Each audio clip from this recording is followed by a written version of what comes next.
Assalamualaikum warahmatullahi wabarakatuh.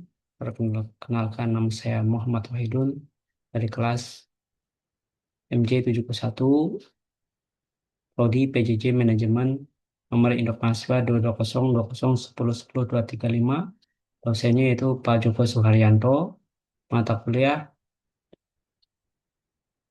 Manajemen Hubungan Industrial.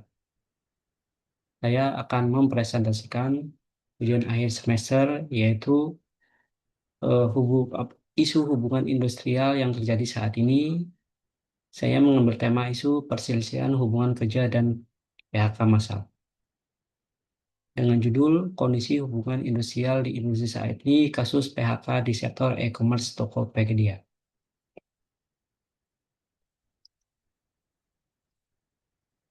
Latar belakang masalah yaitu tentang kasus PHK di sektor e-commerce Tokopedia.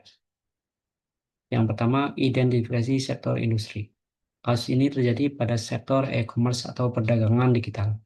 Sektor ini berkembang sangat pesat karena digitalisasi, namun juga menghadapi tantangan berupa persaingan bisnis yang semakin ketat, efisiensi perusahaan, perubahan strategi bisnis, dan perkembangan teknologi. Data pertengahan tahun 2026 menurut detik.com, adanya isu PHK di Tokopedia setelah proses restrukturisasi perusahaan, pemerintah, DPR, serta serikat kerja ikut memberikan perhatian terhadap persoalan tersebut. Yang kedua, isu hubungan industrial. PHK merupakan salah satu bentuk perselisihan hubungan industrial yang sering terjadi di Indonesia. Berdasarkan data Kementerian Ketenagakerjaan yang dipublikasi katadata.com, hingga semester 1 tahun 2026 terdapat kasus perselisihan hubungan industrial dan PHK menjadi perselisihan paling banyak dilaporkan yaitu 374 kasus. Dalam kasus Tokopedia, muncul kekhawatiran pekerja mengenai keamanan pekerjaan, kepastian kompensasi, proses komunikasi antara perusahaan dengan karyawan, perlindungan hak-hak pekerja selama restrukturisasi perusahaan. Sementara itu, perusahaan menyampaikan langkah restrukturisasi dilakukan sebagai bagian dari penyesuaian strategi bisnis agar perusahaan tetap kompetitif di tengah persaingan industri digital.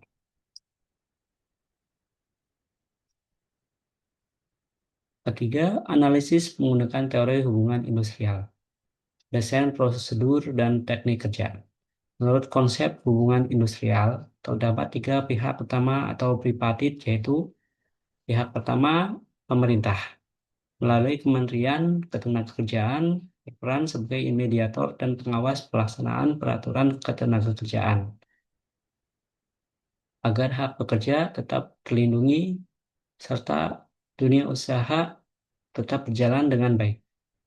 Kedua, pengusaha memiliki hak melakukan efisiensi bisnis, namun tetap wajib melaksanakan PHK sesuai ketentuan hukum, memberikan kompensasi, serta mengutamakan dialog dengan pekerja. Ketiga, yaitu pekerja atau serikat pekerja. Serikat pekerja memiliki fungsi memperjuangkan hak anggota melalui perundingan tripartit, mediasi, maupun jalur hukum apabila diperlukan. Dari sisi hukum, ketenagakerjaan, penyelesaian perselisihan hubungan industrial dilakukan secara bertahap melalui pertama perundingan tripartit, kedua mediasi oleh Dinas Ketenagakerjaan, dan yang ketiga pengadilan hubungan industrial sebagai langkah terakhir. Dampak hubungan industrial bagi perusahaan, rekonturisasi dapat meningkatkan efisiensi biaya operasional tetapi juga menurunkan citra perusahaan apabila proses PHK dianggap tidak adil. Bagi pekerja, PHK menyebabkan hilangnya pendapatan, meningkatnya ketidakpastian ekonomi nasional.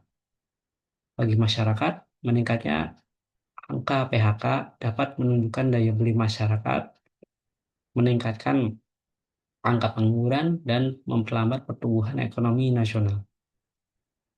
Strategi penyelesaian konflik mengutamakan komunikasi terbuka antara manajemen dan pekerja, memaksimalkan perundingan tripartit sebelum terjadi konflik yang berkepanjangan, melibatkan mediator dan kementerian ketenagakerjaan apabila tidak tercapai kesepakatan, memberikan kompensasi hak sesuai ketentuan peraturan perundang-undangan.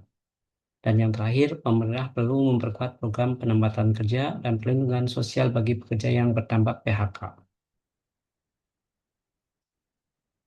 Kesimpulannya adalah, dari pembahasan ini dapat disimpulkan bahwa kondisi hubungan industrial di Indonesia masih menghadapi berbagai tantangan, terutama meningkatnya kasus PHK akibat perubahan kondisi ekonomi dan strategi bisnis perusahaan.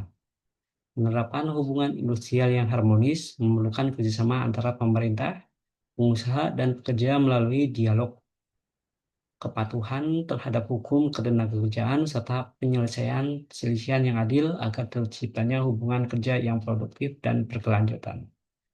Demikianlah presentasi dari saya. Assalamualaikum warahmatullahi wabarakatuh.